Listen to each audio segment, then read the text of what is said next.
Now on NBC Palm Springs at 11, the race for California's top job is heating up. We hear from Republican candidate Steve Hilton and his vision for the state. And big news out of Big Bear. The hatching process has begun, but the nonprofit has a goal to ensure protection for Jackie and Shadow beyond this clutch. I'm Pablo Alcina. We're still a bit windy, and the temperatures, though, are perfect. NBC Palm Springs at 11 begins now. Now, connecting the valley, this is NBC Palm Springs at 11. Good evening, and thank you for joining us. I'm Caitlin Kelly. Tonight, we're hearing directly from one of the Republican candidates hoping to lead California as the gubernatorial election approaches. Steve Hilton is sharing his vision for the Golden State, top priorities, and where he stands on some of the biggest issues impacting Californians. Our Alondra Campos has a one-on-one interview with the candidate, and she has all the details. We got a system that isn't working for regular working Californians, and that's why I'm running to change all that. Republican candidate Steve Hilton is making his case to voters, laying out a plan he says will make California more affordable. Hilton currently holds the top spot in the latest polling, according to the UC Berkeley Institute of Governmental Studies, with 17% of voters leaning towards the candidate, while the second contender spot is held by Republican Chad Bianco with 16%. This while 3 Democrat candidates are fighting to break into the top 2 spots heading into the primary election. Hilton's campaign focuses on what he considers the state's biggest issues, which include: we're going to end the Democrats' climate dogma and extremism. So instead of $5, $6, $7 gas, we're going to have $3 gas in California. We're going to use California natural gas to generate electricity. That way we can bring our electric bills down. And we're going to stop the fraud and the waste and the corruption in our state government and in the budget so we can reduce spending. And as a former small business owner, the Republican candidate believes he has the key to keeping local businesses open, a topic he discussed about with local Coachella Valley leaders earlier this month. The main thing for me actually is giving more power to the communities in the valley to do their own thing. Because what we've seen happen in California is too much power being taken away from local communities and centralized in Sacramento. While this is his first run for office in the United States, it won't be the first time Hilton has dealt with government affairs. I did work for a while in government as senior advisor to the Prime Minister back in the day in the UK. That was a coalition government with 2 parties working together. When asked about immigration enforcement, a prominent debate among Californians in recent months, this is what Hilton had to say. So I'm a legal immigrant. I love this country so much. Becoming an American citizen was one of the proudest days of my life. But I think Americans and Californians support immigration, but it's got to be legal. It's got to be done right. I really want to make sure as governor that we end this ridiculous confrontational attitude where you've got state and local law enforcement fighting with the federal government, whose job it is to enforce immigration law. And as he continues to secure the top spot in the latest polls, Hilton says his message remains the same. It's not about labels. It's about fixing a broken system, a corrupt, broken system that doesn't reflect what California's all about. For NBC Palm Springs, I'm Alondra Campos. Now, Steve Hilton is leading in some polls as we get closer to the primary election on June 2nd. And right behind Hilton is Republican candidate Chad Bianco. Right behind them, 3 Democrat candidates, Eric Swalwell, Katie Porter, and Tom Steyer, all looking to break into the top 2. The state follows a top 2 primary system. The 2 candidates who receive the most votes, regardless of party, advance to the general election in November. Now we're tracking a quick-moving brush fire burning in Moreno Valley, which has spread over 4,100 acres. Multiple evacuation orders and warnings remain in place as crews continue to battle the fire. Evacuation shelters for people and their animals have been set up. Officials say some evacuation warnings have been lifted in select areas, but many zones remain under threat. The fire is about 10% contained at this time. Multiple crews are actively working to battle the fire by ground and by air. For the latest information on the fire, CAL FIRE is providing updates on their website. 3 suspects, including 2 minors, have been arrested in connection with a deadly shooting in Mecca. On March 24th, 18-year-old Angel Rodriguez of Thermal was found with gunshot wounds and was pronounced dead at the scene. Investigators identified the suspects as 20-year-old Daniel Molina and 2 teenagers, ages 17 and 16. All 3 were taken into custody on Wednesday into Mecca and Indio without incident. Molina was booked for murder, while the minors face charges of assault with a deadly weapon causing great bodily injury. The investigation is ongoing, and authorities are urging anyone with information to come forward. Now, after more than 4 decades, a cold case homicide victim found near Palm Desert has been identified.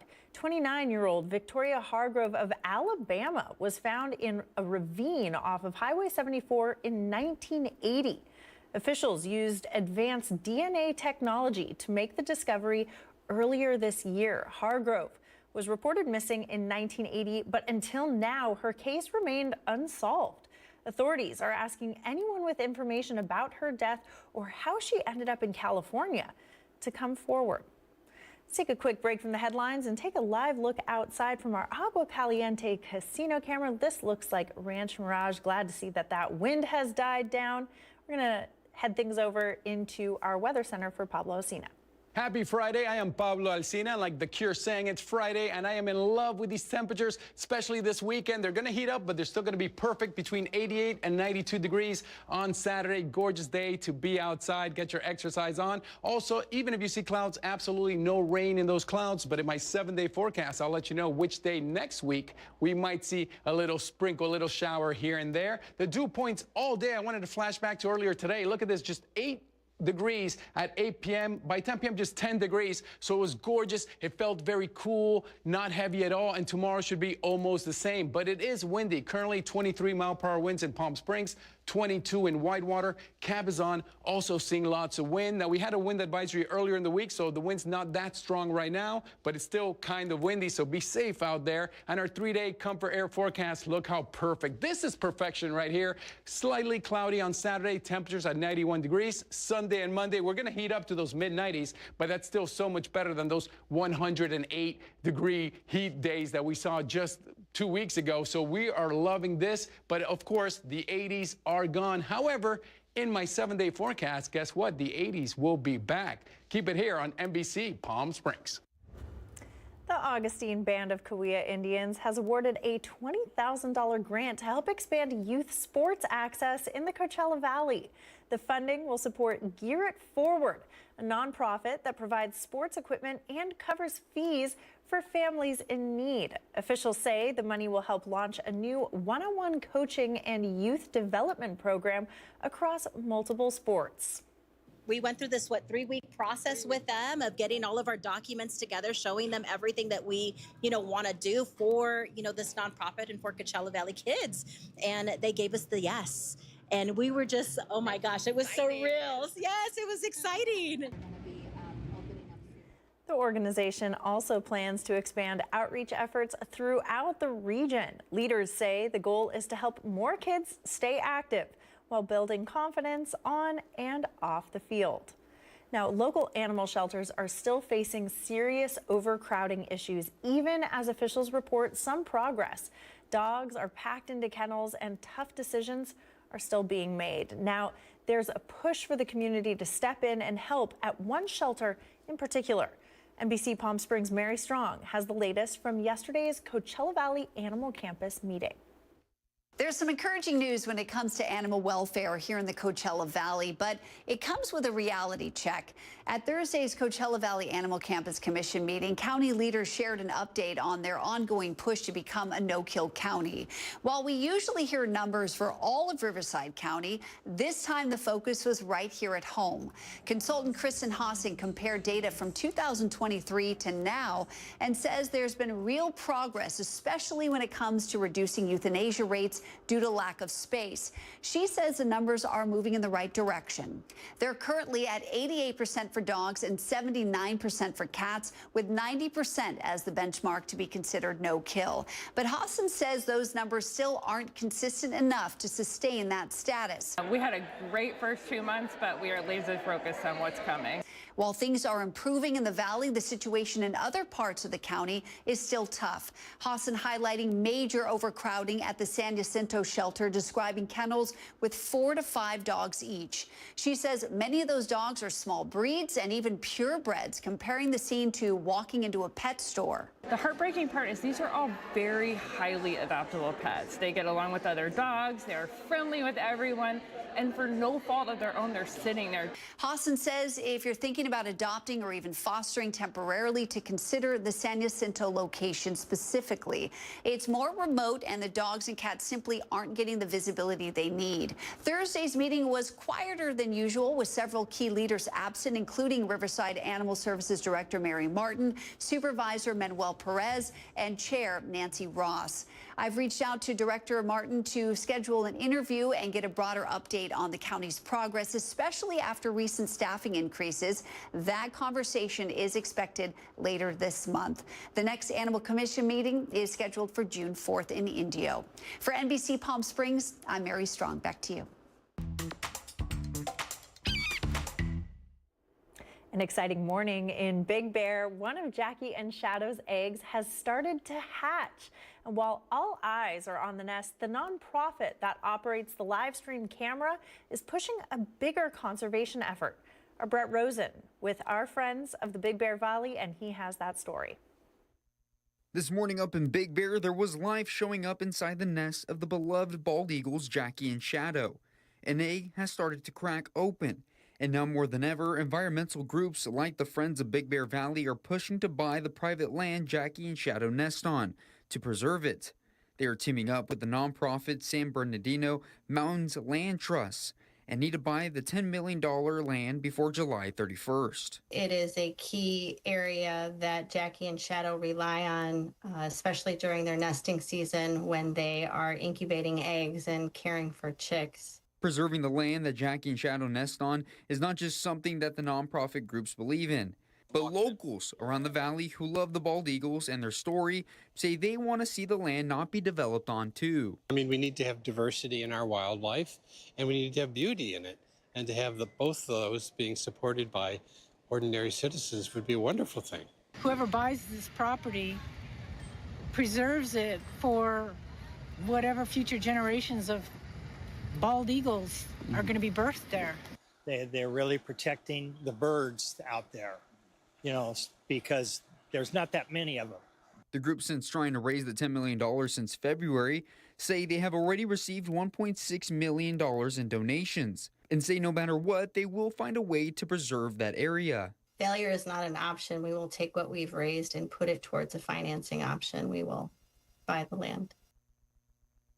That was our Brett Rosen reporting. Coming up next here on NBC Palm Springs at 11, a local museum in Indio is preserving the history of the Coachella Valley and sharing it with future generations. We have more details ahead. Plus, a former collegiate athlete is taking his dreams and making them a reality. I'll share his story with you later on in sports.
committed to covering our community.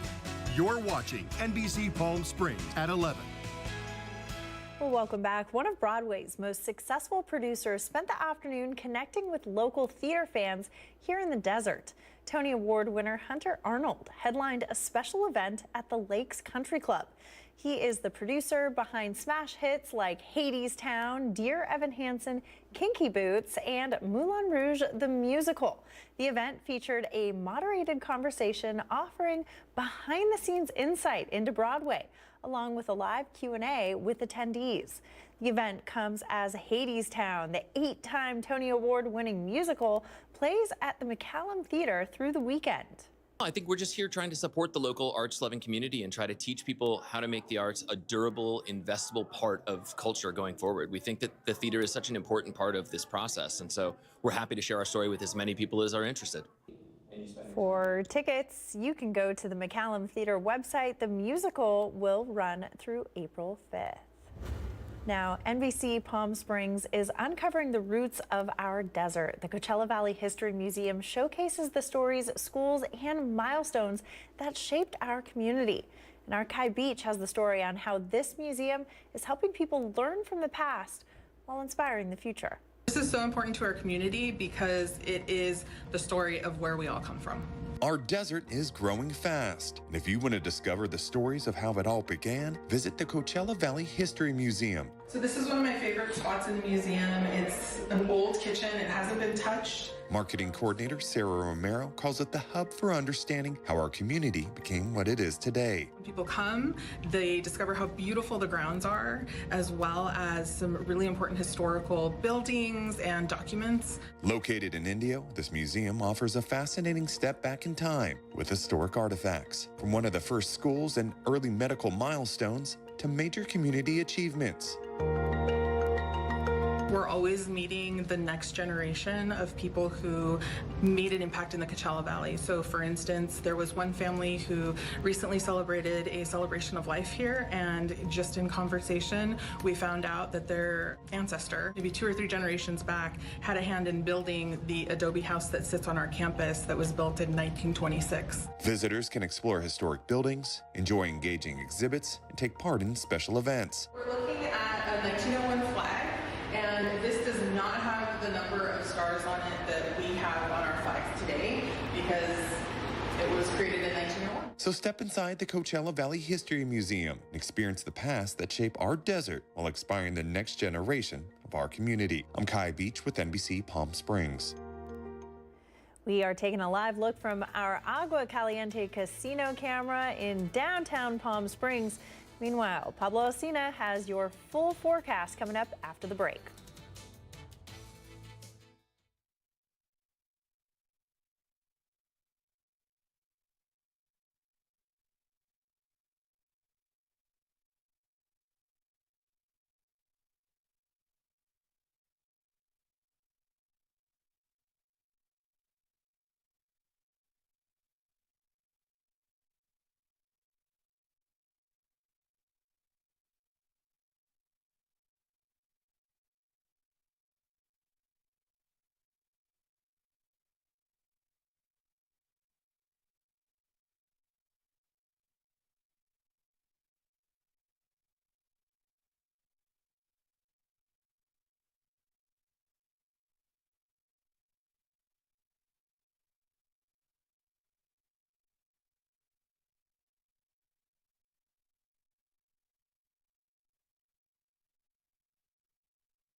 We are taking a live look from our Walter Clark Highway 111 camera. Still kind of a still night out there, but of course Pablo Alsina has that and more in our full week forecast. I'm Pablo Alsina. Today's April 3rd, but I wanted to flash back one more time to March because in all of March, we were only below normal 2 days, and they were separate days. Yet we begin April with 3 straight days, April 1st, 2nd, and today the 3rd, with temperatures below normal. Absolutely gorgeous. Now, that should change in the next couple of days, so enjoy these below normal temperatures. The record high, 106 for today's date, back in 1961. Now, the high temperatures we saw today, just 84 in Palm Desert.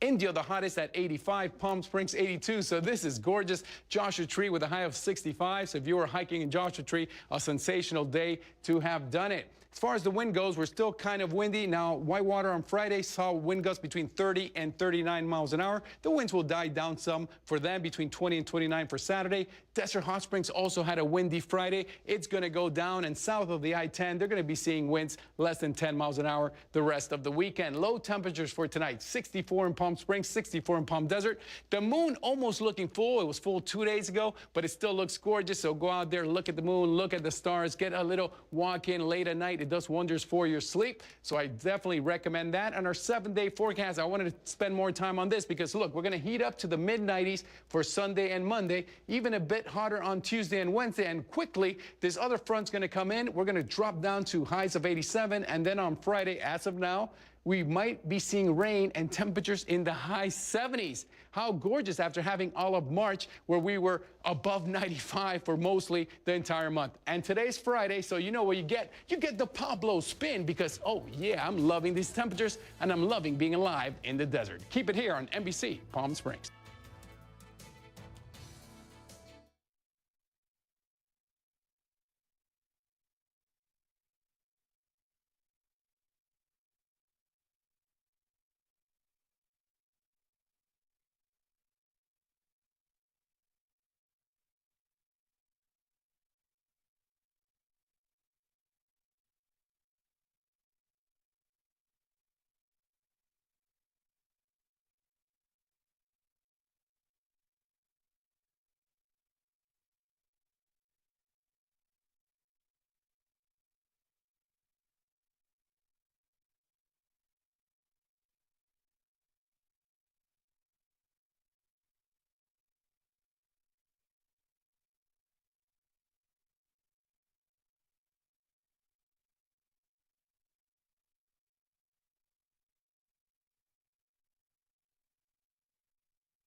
And now, NBC Palm Springs Sports with Caitlin Kelly, powered by Agua Caliente Casino. Now, owning your own business takes passion and sacrifice. And one local collegiate athlete turned entrepreneur is seeing all of his hard work starting to pay off. Earlier today, I met with Jimmy Awolesi, who shared with me his incredible success story. For one local gym owner, building a business meant risking everything to bet on himself and starting with nothing but a dream. I'm Jimmy Awolesi. I'm the owner of Let's Be Great Fitness. We have one-on-one personal training. We have semi-private training. We do high-intensity classes. That's more of a group setting type of training. Jimmy has built a community where people feel safe in the fitness world.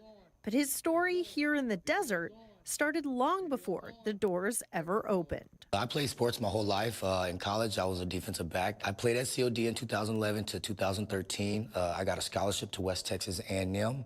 I did 2 years out there, and then when I came back in 2017, that's when I kind of started getting into the fitness world. Jimmy's dream was to open his own gym, but turning that dream into a reality meant making some tough decisions. To open up the gym, I had to give up my home because I couldn't pay both mortgages, and I had to sleep in the gym for about 6 months. And doing that kind of showed me how hungry I was for this change and how hungry I was to help the next person. Jimmy risked it all to bet on himself, and now that bet is paying off. His business has officially outgrown its current space. Next, we have a new place coming in downtown Indio. We'll be moving there in the middle of May. At their new, larger location, Let's Be Great Fitness will expand, offering more classes while staying true to the dream it was built on. And for Jimmy, the next step is opening a second location in the years ahead. Now, we're of course going to track this progress and remind you of the grand reopening of Let's Be Great Fitness when it gets a little closer to the date. We're going to be right back.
And now the Agua Caliente Entertainment Report, brought to you by Agua Caliente Casinos.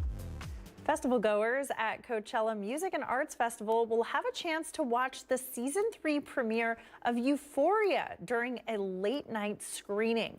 The episode will play just before midnight on April 12th at the campgrounds, following the final performance of the night. Organizers say it's the first time a television show will be screened on site at the festival. Coachella's first weekend runs April 10th through the 12th at the Empire Polo Club in Indio. And the Palm Springs 70mm Fest is returning for its second year at the Palm Springs Cultural Center's Camelot Theater. It's running from May 29th through the 31st, and the festival showcases large-scale cinema with famous titles sharing what is called the gold standard of film presentation, with its detail and color. The lineup includes 2001: A Space Odyssey, Boogie Nights, Lawrence of Arabia, West Side Story, the 1961 version, of course, and The Searchers. Opening night will feature a new print of Steven Spielberg's Close Encounters of the Third Kind, just for viewers. With 70mm film, I mean, everyone's familiar with traditional 35mm film. It's so much bigger. You have literally like over twice the size. So you have a bigger frame. It's capturing so much information. So you get this extraordinary detail and clarity, the colors. There's nothing like it. Digital can't even capture film the way that 70mm can. Tickets are on sale now with early bird pricing available through May 8th and a limited number of all-access festival passes available.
A Los Angeles woman has been reunited with her dog 5 years after she went missing.